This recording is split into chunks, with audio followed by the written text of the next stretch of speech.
Bonjour à vous tous, frères et sœurs en Christ. Nous nous retrouvons en ce beau matin, dernier jour de la semaine, pour continuer nos méditations quotidiennes autour de la parole de Dieu, au chapitre 8 de l'évangile de Marc jusqu'au chapitre 9, verset 1.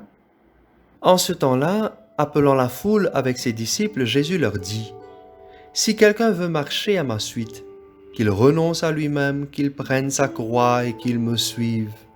Car celui qui veut sauver sa vie, la perdra. Mais celui qui perdra sa vie à cause de moi et de l'Évangile, la sauvera.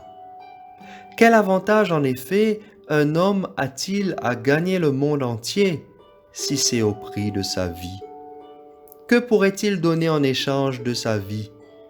Celui qui a honte de moi et de mes paroles dans cette génération adultère et pécheresse, le Fils de l'homme aussi aura honte de lui quand il viendra dans la gloire de son Père avec les saints anges. Et il leur disait, Amen, je vous le dis. Parmi ceux qui sont ici, certains ne connaîtront pas la mort avant d'avoir vu le règne de Dieu venu avec puissance.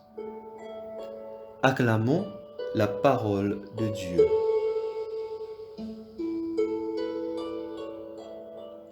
Aujourd'hui, frères et sœurs, Jésus s'adresse à la foule et l'invite à rejoindre ses disciples. Pourtant, Jésus est en terre païenne. Rappelez-vous, hier, c'était à Césarée de Philippe que Pierre confessait sa foi. Césarée se trouve au nord de la Palestine ancienne. C'est une région éloignée, en plein territoire païen. Rappelons que pour le juif, ceux qui ne croient pas au Dieu unique d'Israël, les non-juifs sont considérés comme des païens. Et c'est à cette foule que Jésus s'adresse. Mais il s'adresse aussi à ses disciples. Nous avons entendu hier la première annonce de la passion de Jésus. Et l'évangéliste Marc en profite pour en faire toute une catéchèse sur la manière dont les chrétiens sont appelés à suivre leur maître. Cette invitation, frères et sœurs, est assez dure à entendre. Et pourtant, la croix est bien le sort qui attend Jésus. Nous l'avons rappelé plusieurs fois. Marc écrit pour des chrétiens de Rome qui subissent la persécution romaine. Et ainsi, il convient de les encourager dans leur foi. Le martyre, le chemin de croix, frères et sœurs, est à la portée des chrétiens persécutés. Ils ne doivent pas redouter d'être conduits à un sort identique à celui du Messie. Le renoncement total à soi-même peut être demandé à quiconque veut vraiment mettre ses pas dans les pas du Seigneur. D'après certaines données statistiques, nous apercevons que les chrétiens sont les plus persécutés au monde à cause de leur foi. Eh bien, chers amis, cette situation n'est pas nouvelle. L'Église, les chrétiens ont été persécutés, car leur Dieu a été lui-même persécuté. Et cela dès les origines. Même si dans certaines parties du monde, cette persécution est bien plus visible et palpable. Nous entendons chaque jour des attaques, des bombes dans les églises, des kidnappings et meurtres de prêtres séminaristes. Pratiquement chaque mois, nous entendons un cas au Nigeria. Dans d'autres parties du monde, toutefois, cette persécution peut être beaucoup plus subtile. Et parfois, dans certains cas, nous-mêmes, nous pouvons être la cause de notre propre persécution.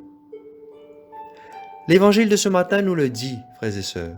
Celui qui a honte de moi et de mes paroles, dans cette génération d'adultères et pécheresses, le Fils de l'homme aussi aura honte de lui quand il viendra dans sa gloire. Mes chers amis, combien d'entre nous, en famille, combien d'entre nous prenons la peine ne serait-ce que de prier avant, après un repas? Allez dans les places publiques et restaurants et voyez combien de personnes sont capables de serait-ce que de faire un beau signe de la croix avant de manger. nous avons honte. Combien d'entre nous faisons un signe de croix quand nous passons devant une église, quand nous voyons une croix?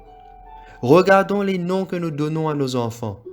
Dans certaines parties du monde, ce sont des noms de voitures. Alors que nous donnons à nos animaux, à nos chiens, à nos chats, des noms de saints. Voilà aussi d'autres formes de persécution qui nous guettent et auxquelles nous y participons, sans doute inconsciemment, mais tout de même réellement. Frères et sœurs, prendre sa croix et suivre le Christ, c'est accepter de le suivre dans sa passion, dans sa souffrance, mais tout en sachant que la résurrection et la joie éternelle nous sont promises. Cette page d'évangile ce matin, même dans sa dureté, même si il est difficile de l'accepter, mais il reste une invitation pressante pour tout chrétien à ne pas hésiter à suivre le Christ jusqu'à la mort, mais avec l'assurance du triomphe final du règne de Dieu. Et c'est un message universel. Comme Jésus s'adresse aussi aux païens, nous avons le devoir de témoigner nous aussi de notre foi. Pas par de grands discours, pas par de grandes théories comme je fais maintenant, mais simplement par notre vie, dans la simplicité de notre vie de tous les jours, par notre manière d'aimer. Prions ce matin pour tous les chrétiens qui sont persécutés à cause de leur foi, qui ont du mal à vivre leur foi. Prions pour nous-mêmes, afin que nous n'ayons pas honte, que nous n'ayons pas peur de parler de Jésus dans nos vies. Amen. Frères et sœurs, je vous retrouverai avec joie lundi matin. D'avance, je vous souhaite un excellent week-end.